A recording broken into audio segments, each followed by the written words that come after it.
Hi hello எல்லாருக்கும் வணக்கம். இன்றைக்கி நான் வந்து கீரை விதை தான் விதைக்க போகிறேன்.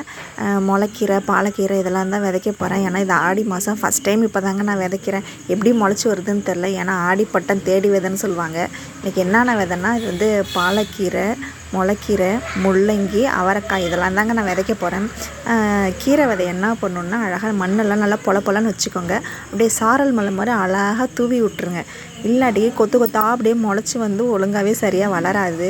அப்புறம் முள்ளங்கி பார்த்திங்கன்னா குட்டி குட்டியாக கடுகு மாதிரி இருக்குங்க. அப்படியே தூவி விட்டால் அது எப்படி முளைக்க என்னன்னு தெரியல. அதனால கையை வச்சு குட்டி குட்டியாக அப்படியே ஓட்டை போட்டு ஒவ்வொரு ஓட்டையிலும் ரெண்டு முள்ளங்கி விதை போட்டேன். ஏன்னா ஒன்று முளைக்கலைனாலும் இன்னொன்று முளைச்சி வரும்ல, அதனால் வந்து ரெண்டு போட்டேன்.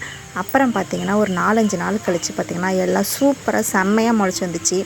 3 அவரைக்காய் விதை போட்டேன், அதில் 2 முளைச்சிருக்கு. அடுத்து பார்த்திங்கன்னா பாலக்கீரைங்க. இந்த பாலக்கீரை வந்து கூட்டு பொரியல் வச்சு செம்மையாக இருக்கும். எல்லாம் பெருசாக எப்படி வளர்ந்து வருதுன்னு பார்ப்போம். அப்புறம் இன்னொன்று என்னென்னா முளைக்கீரை போட்டாங்க. அங்கே முளைக்கீரை போட்ட நேரம் பார்த்து 2 நாளாக சரியான மழை. ஆனால் ஒரு சில இடத்துல வந்து தண்ணி அதிகமாக இருந்ததுனால கொஞ்சம் அதெல்லாம் சாஞ்சிருச்சிங்க. அதனால பரவாயில்ல, ஆனால் ஓரளவு எல்லாம் நல்லாயிருக்கு முளைக்கீரை. அப்புறம் பார்த்திங்கன்னா இது முள்ளங்கி இலையை பார்த்திங்கன்னா அப்படியே ஹார்ட் இன் ஷேப்பில் அழகாக இருக்குல்ல. நான் இப்போ தாங்க ஃபஸ்ட் டைம் முள்ளங்கி போட்டு முளைச்சி வர்றது. நல்லாயிருக்கு, எல்லாமே அழகாக சூப்பராக முளைச்சி வந்திருக்கு.